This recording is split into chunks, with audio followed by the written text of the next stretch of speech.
budget this much for this, I'm gonna invest in this, or did you always kind of just reinvest from your earnings, or did you invest, initially to kind of, build your business up prior to like the earnings reaching a certain amount?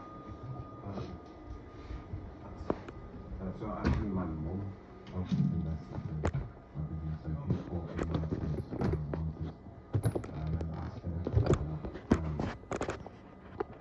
Because at the time I didn't have any money. She was very to say the least, yes, and she bought me a business. Not to be all over the place, the only thing I really laughed at.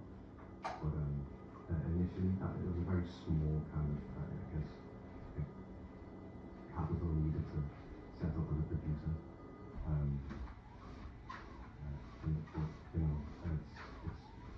It's good thing about it, like you don't have to put so much money into getting set up, but results can be big if you put away from that. Yeah, for sure. Do you feel like early on you were, reinvesting a lot more than, than you were kind of taking out as income for yourself to kind of keep building your business? No, I was just focused on making beats on the daily. I didn't really spend that much money other than what I borrowed off my mum. It's very simple.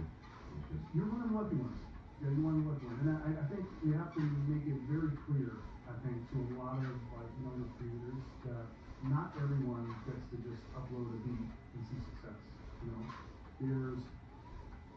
Let's be real, there's different levels to this shit.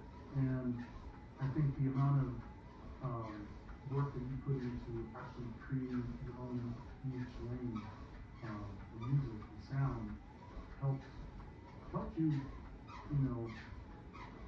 differentiate yourself in a way where you're really like creating targeting marketing without really having to do targeting marketing, just letting your sound speak for itself. And I think a lot of producers get stuck with, like creating the trending sound, creating the trending sound. And you've carved out your own lane in a way, that doesn't really exist that much on research. And I'm still surprised, right? I'm still surprised. I mean, there's maybe a few producers that kind of are trying to not mimic, but kind of create complementary music to what you're making. But do you feel like, was that because you're saying you used to listen to Eminem, you used to listen to hardcore rap, and you didn't come out the gates that way though, in terms of like your own sound. Do you feel like, was that a strategy? That you're like, okay, there's not a lot of folks creating in this lane, I'm gonna attack this lane and see where it goes in terms of like keyword strategy, in terms of just sound and genre.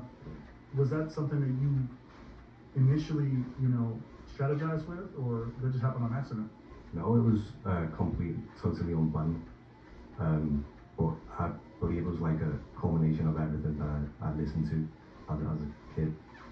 I was exposed to a lot of different genres, and a lot of the songs I still remember.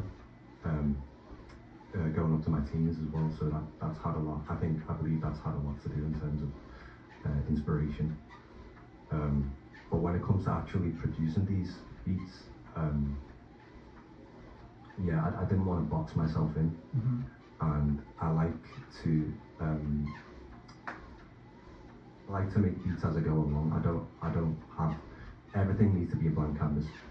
Every project, every session needs to be a blank canvas, and I just produce what comes to my mind on that particular day. I have another question. So you were talking about